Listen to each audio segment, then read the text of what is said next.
उधर क्या कर रहे? ये तुमको ही पूछता मैं।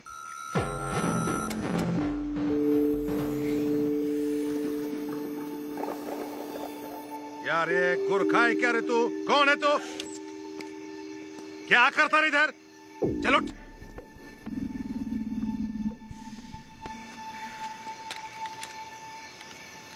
एक है रे बाग, सुई, दवाई, ग्लव्स, पेटी। साहिब फक्त हड्डी दिसते. कौन रे तू?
क्या हो रहा है डोंगली?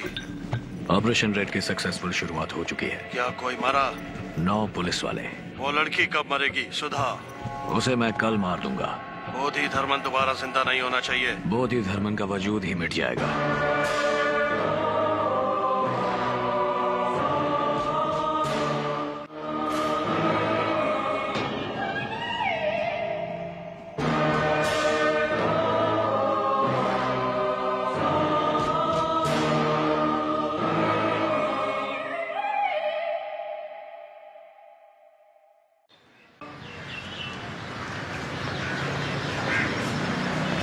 थैंक्स अरविंद. थैंक्स किस लिए? तुम इस रिसर्च के लिए राजी हुए इसलिए. आज जो मीटिंग होने वाली है वो 3 साल से मेरा सपना है. तो तुम 3 साल से कोशिश कर रही? 3 साल पहले तो मैंने अपना रिसर्च वर्क स्टार्ट किया था. बहुत रेफरेंसेस जमा करके थियोरी भी कर चुकी हूँ. अमेरिका, चाइना और कनाडा में थीसिस भी भेजी थी, पर कहीं से कोई रिस्पॉन्स नहीं आया. क्या तुम वो इंडिया में नहीं कर सकती? कर सकती हूँ, पर जिंदा इंसान की रिसर्च करने के लिए यहाँ की गवर्नमेंट की परमिशन चाहिए. इसलिए ये मीटिंग रखी है. आज सब बड़े साइंटिस्ट आए हैं, लेकिन मैं ही इस रिसर्च को डिटेल में एक्सप्लेन कर सकती हूँ. देखो, इस तरह के researches the American society of human genetics में कंडक्ट किए जाते हैं, क्योंकि ह्यूमन बीइंग्स पर रिसर्च कंडक्ट करने के लिए बहुत सारे लॉज इन्वॉल्व होते हैं. हाँ, थियोरेटिकली तुम्हारी रिसर्च बिल्कुल परफेक्ट है. Thank you. देखते हैं बाकी के साइंटिस्ट इस बारे में क्या सोचते हैं. ओके. ये प्रोफेसर रविंद्रनाथ त्यागी हैं. दुनिया के सभी साइंटिस्ट के साथ इनका कनेक्शन है. मुझे काफी इनकरेज करते हैं. तो आखिर में मैं यही कहूंगा कि मेरी डीएनए रिसर्च है इम्यूनिटी को डेवलप करना हेरिडिटरी डिजीजेस के खिलाफ. Thank you. Next, Sudha Chaturvedi. I am Sudha Chaturvedi. I'd like to thank everyone for this wonderful opportunity today. I'm pursuing genetic engineering. Even school kids conduct genetic researches nowadays. My research is based on genetic disorders and genetic memory. मैं भारत के विकास और खोज के बहुत सारे उदाहरण देना चाहती हूँ. इसलिए क्या मैं हिंदी में बात कर सकती हूँ? बहुत सारे लोगों के लिए दूसरे बुद्ध कहलाने वाले बोधि धर्मन 6th सेंचुरी में जीवित थे. आत्म सुरक्षा और चिकित्सा पद्धति दोनों में भी वो बहुत गुणवान थे.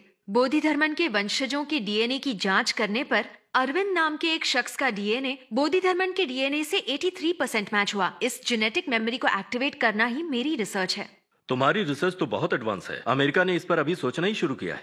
नहीं सर, बोधि धर्मन ने उस किताब में इसके बारे में बहुत कुछ लिखा है. हिंदी किताब पढ़ के जेनेटिक रिसर्च नहीं कर सकते हैं. वो किताब हिंदी में है, बस इसी कारण से उसे बेकार मानना क्या सही होगा सर? मिस्टर नेल्सन, ये तो आजकल का फैशन हो गया। जहाँ भी देखो बस हिंदी हिंदी ही बोलो। सुनिए, 800 साल पहले आई हुई इंग्लिश आपके लिए अहम हो सकती है, लेकिन मेरे लिए उससे पहले आई हुई हिंदी ही हमेशा अहम रहेगी। इस दुनिया में बंदर 10 लाख साल पहले आए थे और मनुष्य सिर्फ 2 लाख साल पहले। तो क्या अब बंदर मनुष्य से बड़ा हो गया? तुम्हारी हिंदी बंदर के जैसी है। हाँ, पुरानी तो है, लेकिन किसी काम की नहीं है।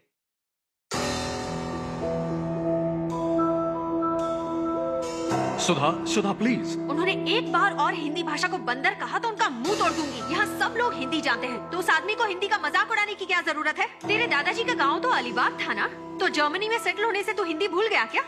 सिर्फ इंग्लिश में बात करूँ तो आप लोग विश्वास कर लोगे, लेकिन हिंदी में बोलूँ तो मेरा मजाक उड़ाओगे। हम यंगस्टर्स का यहाँ कोई चांस ही नहीं है। रिजर्वेशन, रिकमेंडेशन, करप्शन, इसीलिए काबिल लोग विदेश जाकर काम करते हैं। पहले अंग्रेजों ने यहाँ आकर हमसे गुलामी करवाई, आज हम वहाँ जाकर उनकी गुलामी कर रहे हैं। दोनों में क्या फर्क है? इसलिए यंगस्टर्स को नहीं बुलाना चाहिए, मैंने पहले ही कहा था। ये लड़की क्या कहती है, मुंह तोड़ दूंगी।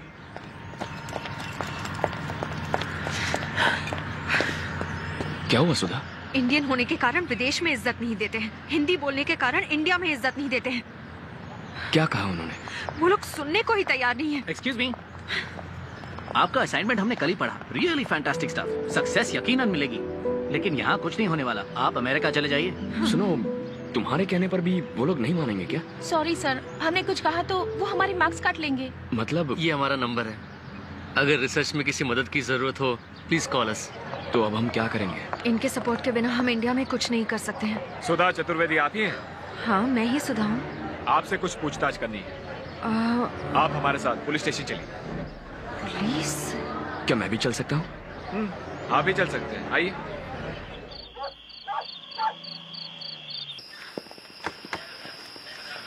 इसे पहचानती हैं आप? संतोष, ये तो मेरा पड़ोसी है, पर इसे यहाँ क्यों? इसने अपने बाप को मार दिया गला काट के। ये हादसा हुआ है आपके दरवाजे के सामने। अब ये बार बार कह रहा है कोई चाइनीज आदमी आपको मारना चाहता है, पूछिए इससे। संतोष, दीदी, मैंने कुछ नहीं किया दीदी। कुछ आवाज सुनकर पिताजी गए। आपके दरवाजे का ताला कोई चाइनीज आदमी खोल रहा था। पिताजी ने उस चाइनीज आदमी से पूछा तो उसने पिताजी का गला काट दिया। मुझे लगता है वो आपको मारने आया था दीदी। बस यही बात दोहराया जा रहा है।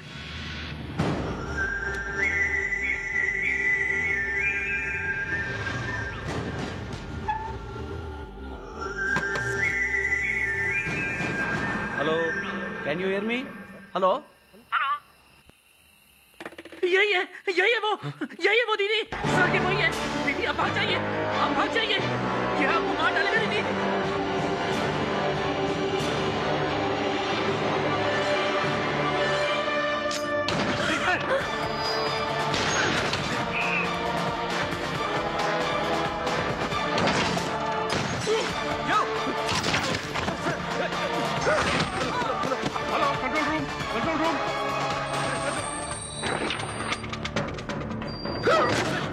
चलो, आप लोग जाइए यहाँ से। भाग जाओ दीदी, वो आप ही को ढूंढ रहा है। भाग जाओ।